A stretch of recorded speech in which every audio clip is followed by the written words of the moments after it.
La crise en Ukraine s'est invitée au G7 qui s'achèvera tout à l'heure en Allemagne. Alors que la violence semble repartir de plus belle dans le pays, l'ambassadeur d'Ukraine en France, Oleg Chamchour, est votre invité, Thomas, pour l'interview vérité d'Europe 1. Bonjour Oleg Chamchour. Bonjour. À l'occasion du G7, Barack Obama et Angela Merkel ont demandé le maintien des sanctions économiques contre la Russie. Est-ce que c'est suffisant? Est-ce que c'est satisfaisant pour vous aujourd'hui? Bien sûr, c'est très important. J'ai vu ces propos dans le sens plutôt positif. Mais je pense que pour assurer vraiment d'escalade et pour aborder la recherche de solutions durables, il faut avoir le synergie de trois voies. Voie diplomatique, voie de pression et voie d'aide pour l'Ukraine. La voie de pression, c'est quoi? Est-ce que vous demandez des armes, par exemple? Voie de pression, c'est plutôt... il faut maintenir le régime de sanctions, mais il faut aussi aider l'Ukraine. Il faut aider l'Ukraine dans le sens économique et financier, mais il faut aussi développer, renforcer coopération militaire technique. Vous demandez une aide militaire à la France, par exemple, ce matin? Je ne peux pas dire que nous demandons, mais bien sûr, ce sera très important. C'est très souhaitable d'avoir les armes non létales, mais aussi létales parce que nous confrontons un ennemi qui a les armes du 21e siècle et nous défendons Vous n'êtes pas assez équipé pour répondre. Et nous défendons notre pays avec les armes du 20e siècle et la quantité de ces armes n'est pas suffisante. Officiellement, il n'y a pas de livraison d'armes de l'Occident à l'Ukraine. Est-ce que officieusement, vous recevez quelques armes déjà? Bien sûr, je ne peux pas commenter, mais je ne peux pas être exact, mais bien sûr, nous développons notre coopération. Il y a aussi les instructeurs occidentaux des États-Unis. Vous ne pouvez pas commenter, mais vous ne niez pas. Il y a des armes qui arrivent aujourd'hui? Nous recevons l'équipement. Donc, ce sont l'équipement nécessaire pour notre armée pour mieux organiser notre réponse contre agresseurs. Et il y a des armes létales dans cet équipement ou pas aujourd'hui? Je ne sais pas. Vous ne savez pas. Oleg Chamchour, quelle est la situation exacte en Ukraine? Il y a eu des incidents très graves encore la semaine dernière. Ce sont des incidents qui restent sporadiques ou c'est le retour de la guerre en Ukraine? Je pense que c'est un signe assez néfaste et très important. Je parle à propos des événements du 3 juin.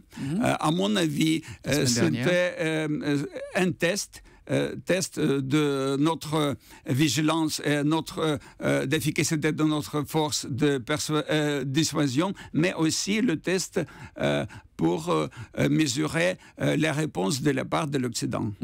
En même temps, il y a un cessez-le-feu que personne ne respecte en Ukraine, puisque votre président lui-même, Petro Poroshenko, a dit jeudi devant le Parlement que les forces ukrainiennes avaient utilisé des armes lourdes, et ça, l'utilisation des armes lourdes, c'est interdit par le cessez-le-feu de Minsk II qui a été signé le 12 février dernier. Nous avons fait tout nécessaire pour respecter le cessez-le-feu, les accords de Minsk de début. Mais la situation le 3 juin était très différente, très difficile parce que les séparatistes et les Russes ils ont lancé l'offensive totale avec l'utilisation des armes lourdes. Nous avons subi les pertes importantes. Combien de personnes sont mortes côté ukrainien? Selon mon information, environ 5 soldats ukrainiens étaient tués, beaucoup blessés. Donc, nous étions obligés de répondre. Mais ça veut dire quoi? Ça veut dire que ce cessez-le-feu de Minsk, ces accords de Minsk II ne tiennent plus aujourd'hui? Ils sont caducs? J'espère qu'ils ne sont pas caducs.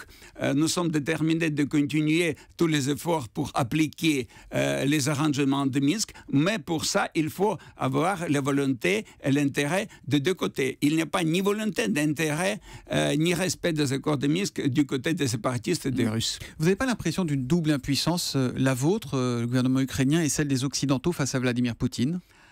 Nous faisons notre meilleur avec les ressources que nous avons maintenant.